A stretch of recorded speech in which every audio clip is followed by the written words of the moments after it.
आपका जो पहला सवाल है वो कैरियर, सेकंड सवाल है शादी का योग कब है, एंड इंडिया में रहना सही है या दूसरे कंट्री में, ठीक है। तो सबसे पहले अगर मैं शादी का बात करूँ तो आपको मैं अभी कह देता हूँ, don't go for early marriage. जल्दी मैरिज मत कीजिएगा, because your seventh house lord is Chandrama which is sitting in a bad place, और ये आपको उतना अच्छा रिजल्ट प्रोवाइड नहीं कर पाएगा। थोड़ा लेट मैरिज करिएगा, नियर अबाउट 29 के आसपास, जब आपका एज 29 होगा उस समय, तो आपके मैरिज लाइफ अच्छा जाएगा। लेकिन फर्स्ट हाफ थोड़ा बहुत प्रॉब्लमेटिक रहेगा आपके मैरिज में, थोड़ा इमोशनल डिसबैलेंस, दोनों को समझने में थोड़ा तकलीफ होगा। Both you will suffer from, suffer तो नहीं कहूँगा, थोड़ा मिसअंडरस्टैंडिंग या मिस कम्युनिकेशन होगा। आपको मैं एक चीज़ कहूँगा कि अभी से ही आप लाइफ टाइम गौरी माता, मतलब आदिशक्ति गौरी माता जो है, उनका पूजा करना, उनका जाप करना, रोज़ सुबह उनको एक फूल धूप दिया अगरबत्ती दिखा के दिन की शुरुआत करना, ये आपके लिए अत्यंत ज़रूरी है, बहुत ज़्यादा ज़रूरी है, ये आपको करना ही है, ठीक है। ये आपकी किस्मत को भी बल देगा। Even if there is any breakage या ब्लॉकेजेस होंगे तो उसको भी वो ठीक करेगा। नेक्स्ट मंथ से केपी एस्ट्रोलॉजी का क्लासेस स्टार्ट होने वाला है, बेसिक टू एडवांस कोर्स। इस कोर्स में कंटेंट क्या क्या है मैं आपको एक्सप्लेन कर देता हूँ। KP astrology planetary alignment technique based on विगुनंदी नाड़ी, इसका मतलब इसमें विगुनंदी नाड़ी भी इंक्लूडेड है। Horary astrology and ruling planet technique, एस्ट्रोवास्तु hit theory, stone selection technique, medical astrology, remedies, GPS technique, tattoo activation technique, sure shot prediction technique, Navatara Chakra Paddhati and अष्टक वर्ग चार्ट प्रेडिक्शन टेक्निक, ये सारे टॉपिक यहाँ पे कवर करा जाएगा, जो जूम पर लाइव क्लासेस होंगे, और इसके साथ साथ रिकॉर्डिंग भी आपको प्रोवाइड करा जाएगा, और ये रिकॉर्डिंग आपके साथ लाइफ टाइम रहेगा। और इस कोर्स का जो फीस है दैट इज़ 12,000 रुपीज़ ओनली। आप मेरे इस यूपीआई नंबर पेमेंट करके आप अपना रजिस्ट्रेशन कर सकते हो, और कोई भी इन्फॉर्मेशन चाहिए तो आप मेरे इस व्हाट्सएप नंबर पे मैसेज कर सकते हो। तो ये कोर्स जो शुरू होने वाला है नेक्स्ट मंथ नवंबर से स्टार्ट होने वाला है,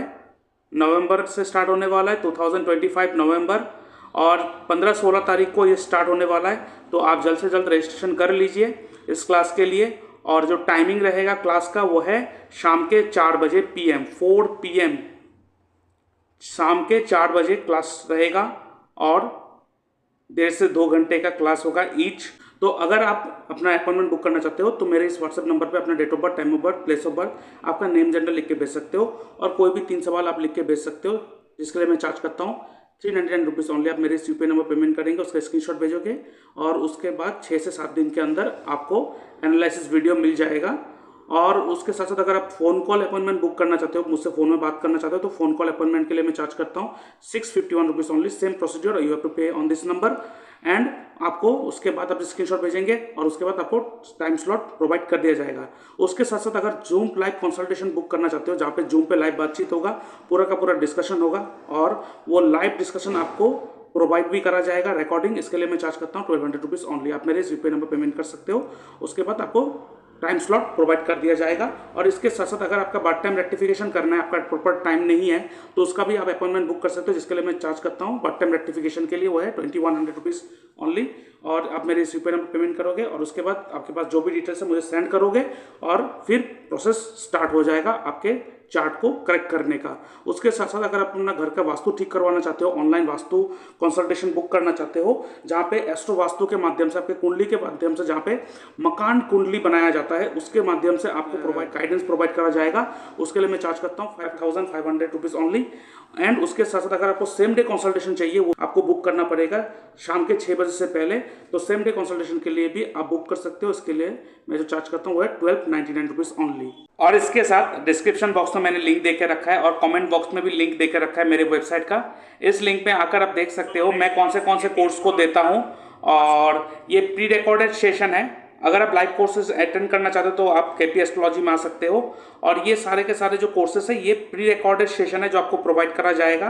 तो आप मेरे वेबसाइट में आके आप सब देख सकते हो, KP astrology, astro Vastu, hit theory, Parashari astrology, gemstone astrology, ये सारा कुछ यहाँ पे है। ये प्री रिकॉर्डेड वीडियो है जो आपको प्रोवाइड करा जाएगा जब आप इसके लिए रजिस्टर करोगे। और आपके वीनस और मंगल साथ में बैठा हुआ है तो आपके अंदर थोड़ा बहुत कभी कभार लस्ट जो है फॉर ऑपोजिट जेंडर वो थोड़ा बढ़ जाएगा, कंट्रोल करने में थोड़ा इशू हो सकता है। आपके जो पैंट है वो बार बार स्लिप होंगे, नीचे खिसक जाएंगे, आपको बार बार पैंट को खींचना पड़ेगा। तो आपको मैं एक चीज़ कहूँगा, हमेशा अपने पैंट को अच्छी तरह से नाड़ा लगा के टाइट करके पहनिए या बेल्ट लगाकर अच्छी तरह से टाइट करके रखिए ताकि वो ज़्यादा स्लिप ना हो। अगर आपका पैंट अगर ज़्यादा स्लिपरी होगा, बार बार आपको खींचना पड़ेगा, ऐसा होगा, आप देखना दो चीज़ होगा, आपके फाइनेंस बहुत अप्स एंड डाउन्स में रहेगा, कंडीशन फाइनेंस का, एंड आपके अंदर जो लस्ट होगा या जो अगर मैं अपने शब्दों से कहूँ जो सेक्सुअल डिजायर होगा वो भी बहुत ज़्यादा डिसबैलेंस हो जाएगा, आपको अपने आप को कंट्रोल करने में थोड़ा मुश्किल होगा। ठीक है। अब यहाँ पे जो 7th हाउस लॉर्ड है चंद्रमा, वो आप यहाँ पे देखो, चंद्रमा यहाँ पे भी थोड़ा खराब होके बैठा हुआ है। और नवांशा चार्ट में आप शनि और सूर्य साथ में बैठा हुआ है 7th हाउस में, which is creating problems in your marriage life. Partnership business या पार्टनरशिप फार्म तो आपको जाना ही नहीं है बिल्कुल भी। मैरिज लाइफ में भी थोड़ा तो टर्मोइल है जो मुझे दिखाई दे रहा है। इसके लिए मैं आपको एक रेमेडी कहूँगा कि जब आपका मैरिज का बात होगा, जब मैरिज का टाइम होगा, उस समय करना क्या है, आप कम से कम 11 सोमवार बिफोर मैरिज, ठीक है, 11 सोमवार। योग कब है वो तो मैंने योग का तो बात छोड़िए, मैं तो आपको क्लियरली कह रहा हूँ लेट मैरिज 29 के एज में आसपास जाके करना है। लेकिन अगर कभी भी, अगर मैं देखूंगा कभी योग बन रहा है क्या नहीं बन रहा है, कभी कभार अगर हो सकता है कि जल्दी हो सकता है, तो ये जो रेमेडी है मैं आपको बार बार कहूँगा कि आपको 11 सोमवार करना है। करना क्या है आपको एक लोटे में जल भरना है, उस जल में थोड़ा सा दूध देना है, कच्चा दूध, ठीक है, थोड़ा सा सरसों का तेल, ठीक है, थोड़ा सा गुड़, जो हम लोग गुड़ खाते हैं वो गुड़, इन सारे चीज़ों को मिक्स करके वही मिक्सचर का जो पानी है वो आपको शिवलिंग के ऊपर चढ़ाना है and pray for your marriage life, good marriage life. And अगर मैरिज लाइफ में भी कुछ तकलीफें आ जाए तो उसके लिए भी आप मैरिज के लिए उसके लिए भी आप प्रे करेंगे। दूसरा चीज़, आफ्टर मैरिज आपके मदर और आपके वाइफ के बीच में थोड़ा अनबन रहेगा, थोड़ा मिसअंडरस्टैंडिंग रहेगा, थोड़ा दोनों के बीच में तालमेल थोड़ा ठीक नहीं रहेगा और उसके बीच में आप पिस जाओगे। ठीक है।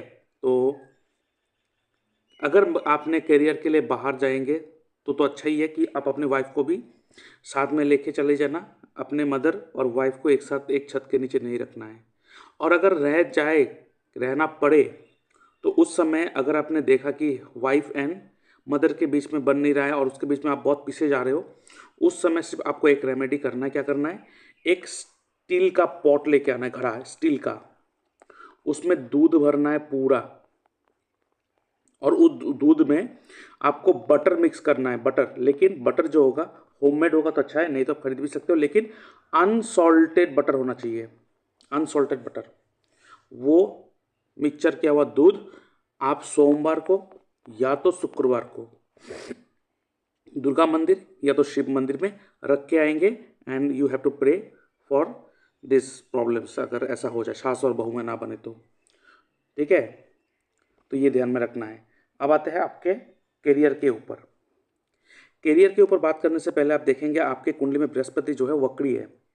तो क्या होता है, आप बहुत सारी चीज़ आप देखेंगे लाइफ में, कोशिश करेंगे कि ये करूँ, ऐसे करूँ, ऐसे करूँ, और मेहनत भी करेंगे चीज़ों को करने के लिए, लेकिन हर जगह पे, हर मोड़ पे आप देखना कुछ टाइम करने के बाद ऐसा लगेगा कि चीज़ें हो नहीं पा रहा है, यू विल बैक स्टेप हो जाओगे, आप पीछे आ जाओगे, छोड़ोगे, नहीं हो पा रहा है कुछ दूसरा करते हैं, नहीं हो पा रहा है कुछ दूसरा करते हैं, ये हालत बन जाएगा आपका। क्यों, बृहस्पति वक्री है। ठीक है, तो बृहस्पति अगर वक्री होता है तो ऐसा होता है एक व्यक्ति का। तो भृगु ऋषि ने अपने भृगुनंदी नाड़ी में बहुत क्लियरली कहा है, किसी का भी बृहस्पति या शनि वक्री हो, ऐसा व्यक्ति अगर अपनी लाइफ में ग्रोथ चाहता है तो अपने जन्म स्थान को छोड़ दे। और ऐसे भी आप देखोगे तो आपके 4th हाउस में मर्क्यूरी एंड राहु है, जो अपने शत्रु राशि में बैठा है मर्क्यूरी, एंड राहु भी बैठा हुआ है। You will suffer mentally dissatisfaction from your mothers. आप एफेक्शनेट होंगे बहुत, लेकिन मदर ही होगा जो आपको बहुत ज़्यादा ऐसे शब्दों से आपको, मतलब ऐसे कुछ ऐसे शब्द बोलेंगे जो आपको बहुत ज़्यादा पिंच करेगा। और राहु यहाँ पे 4th हाउस में है, तो ये घर के माहौल को ख़राब कर रहा है, मेंटल पीस को ख़राब कर रहा है। सो आपको तो मैं सजेस्ट करूँगा कि आप अपने होम टाउन मतलब अपने बर्थ प्लेस को छोड़ दो, कहीं दूसरी जगह पे चले जाओ, वहाँ पे जाके अपना गुजर बसर करो, बाहर जाके काम करो, बहुत अच्छा है। एंड 3rd हाउस में देखो आप सूर्य है, 3rd हाउस में सूर्य है, लिख के ले लीजिए, मार्क माय वर्ड। बस एक चीज़ ध्यान में रखना है, क्या गलती से भी आपको गलत रास्ते में नहीं जाना है, अपने कैरेक्टर को खराब मत कीजिएगा, नहीं तो मैं आपको लिख के दे रहा हूं, मार्क माय वर्ड, इस वीडियो को सेव करके रख दीजिएगा। 3rd हाउस में सूर्य का होना, 9th हाउस में चंद्र का होना, ये फाइनेंशियल टर्म के लिए बहुत अच्छा होता है। आप कह सकते हो सोने से भरा हुआ घड़ा, लेकिन बात यहाँ पे ये है कि आप अपने कैरेक्टर को खराब नहीं कर सकते। और भगवान देखिए आपको वो कॉम्बिनेशन दे के भी भेजा जहाँ पे आपको अपने कैरेक्टर को कहीं ना कहीं लूज करने का मौका बहुत मिलेगा। ऑपोजिट जेंडर, वो भी एक के साथ नहीं 2-3 लड़कियों के साथ भी आपको मौका मिलेगा। अपने राइचुअसनेस को कभी खराब नहीं करना है। जब आपने कैरेक्टर को खराब कर लिया, उसके बाद आप चाहे जितने सारे ज्योतिष को दिखा लो, चाहे शिवलिंग पे जाके माथा पटक पटक के फोड़ दो, आपको फाइनेंशियल ग्रोथ नहीं मिलेगा, चाहे कुछ भी हो जाए। सो कैरेक्टर को मेंटेन करके रखिएगा। 3rd हाउस में सूर्य ये लिख के स्टंप लगा के देता है कि later on the person will be on top of its own position. चंद्रमा 9th हाउस, पैसा भर भर के मिलेगा, पैसा भर भर के मिलेगा। आप कहेंगे इस कैसे कह सकते हो, शक होता है, थोड़ा बिलीव भी नहीं होगा। शनि बैठा है 6th हाउस में, 2nd house lord and 1st house lord. 6th house is what, उपचा हाउस। उपचा हाउस समय के साथ बढ़ता है, उपचा हाउस समय के साथ बढ़ता है। सो शनि 2nd हाउस को और लगन को समय के साथ बढ़ाते रहेंगे। 2nd हाउस क्या है, पैसा। 1st हाउस क्या है, खुद, पर्सनैलिटी। बढ़ेंगे ही बढ़ेंगे, 110%, नॉट 100%। बस आपको एक चीज़ ध्यान में रखना है कि कर्जे उर्जे ज़्यादा मत लीजिएगा, नहीं तो उसको चुकाने में आपको बहुत प्रॉब्लम हो सकता है स्टार्टिंग फेज में। बाद में तो आपके लिए बहुत अच्छा है, लेकिन फर्स्ट हाफ आपके लाइफ में थोड़ा टर्मोइल रहेगा, there will be a problem. So financial condition is good, ठीक है। अब यहाँ पे देखिए नेक्स्ट उपचा हाउस में कौन बैठा हुआ है, Surya, and that is 8th house lord. With times 8th house also grow, 8th house भी बढ़ेंगे, ग्रो होंगे, नो डाउट। और अब देखो आपके 10th हाउस में केतु बैठा हुआ है, तो केतु क्या करेगा, ब्रेक लगा देगा। ये तो कम से कम आपका 3 बार आपका प्रोफेशन चेंज करवा देगा, 4थी बार जाकर आप सेटल होंगे। लेकिन अगर ये कह रहा है कि 8th हाउस बढ़ेंगे, 8th हाउस क्या है, पेन एंड सफरिंग, तो प्रॉब्लम्स, तो समय के साथ प्रॉब्लम भी बढ़ेगा आपका, पेन एंड सफरिंग भी बढ़ेगा। तो समय के साथ पेन एंड सफरिंग प्रॉब्लम बढ़ेगा, तो इसका मतलब क्या है कि 8th हाउस को ही पकड़ लेता हूँ अगर ये बढ़ेगा। तो आपको मैं सजेस्ट करूंगा कि आप 8th house and plus Ketu, 8th house plus Ketu को पकड़ के ही आपको अपने प्रोफेशन को डिसाइड करना है। एंड क्योंकि 2nd house lord is sitting in, 2nd house Lord sitting in 6th house, तो ये कह रहा है 6th हाउस के काम से पैसा आएगा, मतलब सबको सर्विस करना है, don't go for business, day to day purchase sales का बिजनेस नहीं करना है। अगर आपको बिजनेस करना भी है तो कोई सर्विस ओरिएंटेड बिजनेस करिए, that will be far better for you. लेकिन आप जॉब सर्विस में जाइए, बहुत अच्छे करेंगे, आप बहुत टॉप पोजीशन में बैठेंगे, दैट फॉर श्योर, आप लिख के रखिए। अब प्रोफेशन कौन सा फील्ड होना चाहिए, फील्ड तो मैंने बता दिया कि सर्विस है, जॉब, डिपार्टमेंट कौन सा होना चाहिए, केतु प्लस 8th हाउस। लेकिन इसको भी थोड़ा वेरीफाई करने से पहले मैं आपके डिटेन चार्ट को भी थोड़ा देखना चाहूँगा।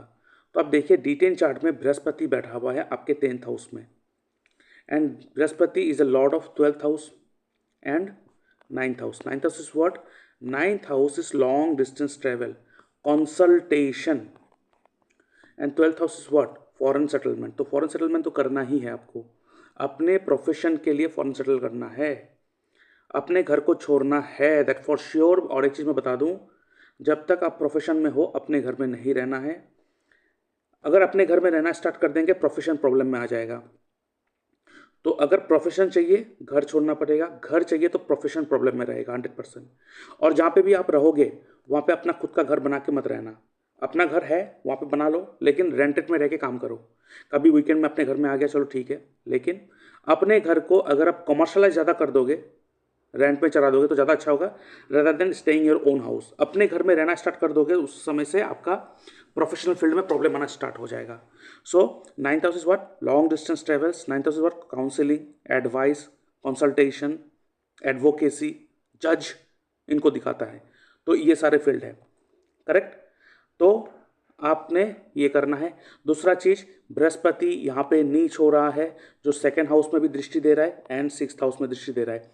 बृहस्पति 10th हाउस में अगर बैठा है और वो भी कर्म का चार्ट है, ये प्रोफेशन, याद रखिएगा अपने प्रोफेशनल फील्ड में फ्री एडवाइस, फ्री गाइडेंस कभी किसी को नहीं देना है।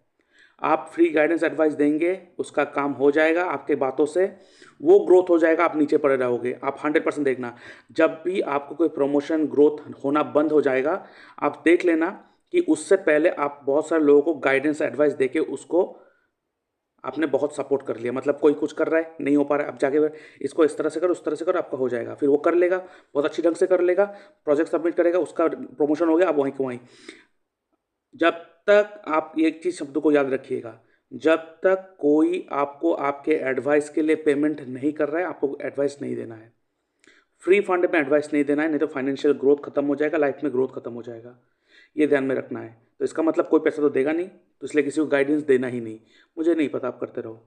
अपना क्रेडिट अपने हाथ में रखो, दूसरों को मदद करने जाओगे उल्टा बदनामी लेके आओगे आप। तो फ्री फंड में लोगों को मदद भी नहीं करना है जब तक वो ना मांगे, ठीक है। अपने बारे में सोचिए, थोड़ा सेल्फिश बनिए, नहीं तो यहाँ पे बृहस्पति जो होता है 10th हाउस में कर्म के स्थान पर, ये एक व्यक्ति को जब वो सेल्फलेस होकर काम करे उसको बदनाम ही देते हैं। ग्रुप में काम करेंगे, आप ही मेहनत करेंगे, सब कुछ करेंगे, लेकिन आपका क्रेडिट कोई और खा के जाएगा। तो अपना हक मांगो। जैसे लोग कहते हैं कि लोगों को मदद करो, दान करो, तो एक हाथ से कर दो दूसरे हाथ को पता नहीं चलना चाहिए, बट आपके लिए ये एडवाइस सही नहीं है। आप मदद करो, हेल्प करो, जो भी करो, वो एक हाथ को दूसरे हाथ तो छोड़ो, पूरी दुनिया को पता होना चाहिए। ढिंडोरा पीट के कहो कि मैंने करा है। टेक योर क्रेडिट, जो काम आपने किया है उसका क्रेडिट आप खुद लो, कोई देने वाला नहीं है, उल्टा खाएगा आपका क्रेडिट, ठीक है। Now Ketu and 8th house, इन दोनों से मिला हुआ प्रोफेशन क्या होता है? एक तो हो गया ऑकल्ट, एडवोकेट, ठीक है, engineer, technical, mechanical, manufacturing, auditing, insurance, research work, analytical job, accounting, उसके बाद आपके सॉफ्टवेयर तो मैंने बता दिया, सर्जरी, सर्जन, मेडिसिन, मेडिकल, इन सारी चीज़ों से जुड़ा हुआ। In short, Ketu plus 8th house. Service करना है, बिजनेस करना है तो सर्विस ओरिएंटेड बिजनेस, और वो भी काम क्या किस तरह का होना चाहिए? कंसल्टेशन बेस्ड, जहाँ पे आप लोगों को काउंसलिंग या कंसल्टेशन दे रहे हो, गाइडेंस दे रहे हो, तो उसके लिए आपको पैसा मिलेगा। सो जब तक पैसा मिलेगा गाइडेंस देते रहना, पैसा नहीं मिलेगा तो गाइडेंस भी नहीं देना है मुझे, ये ध्यान में रखना है।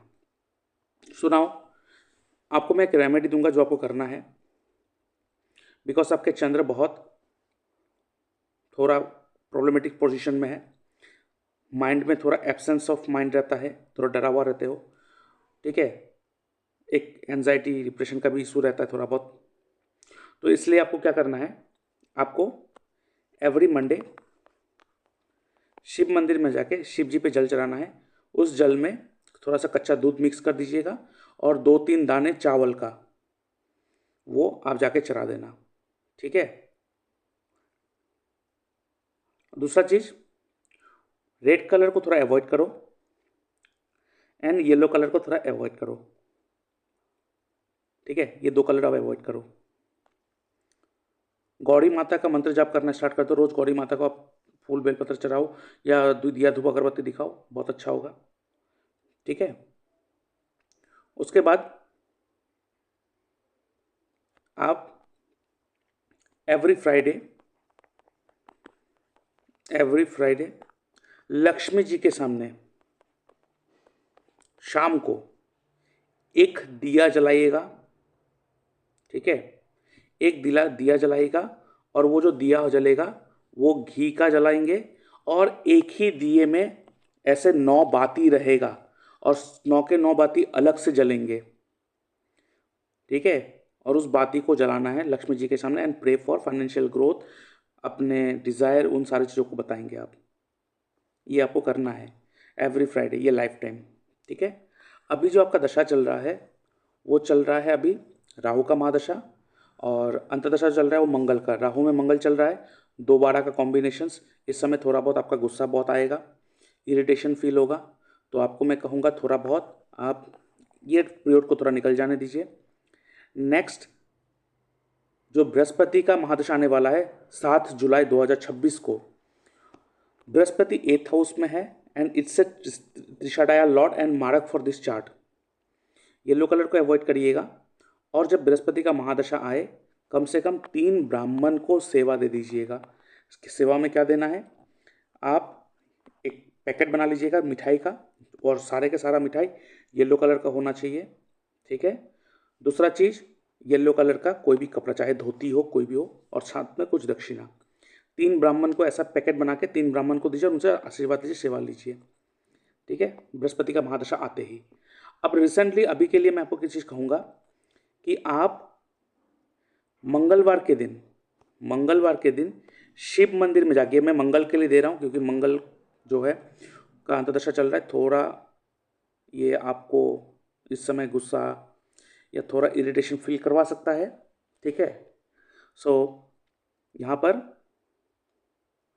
आपको एक चीज़ ध्यान में ये रखना है कि मंगलवार के दिन शिव मंदिर में जाके वहाँ पे आप 9 सरसों के तेल का दिया जला देना, 9 दिया, और कुछ नहीं लेना है, जो जल फल फूल बेलपत्र कुछ नहीं, धूप अगरबत्ती कुछ नहीं, ओनली 9 दिया सरसों के तेल का जला के प्रे करके आना है अपने लिए।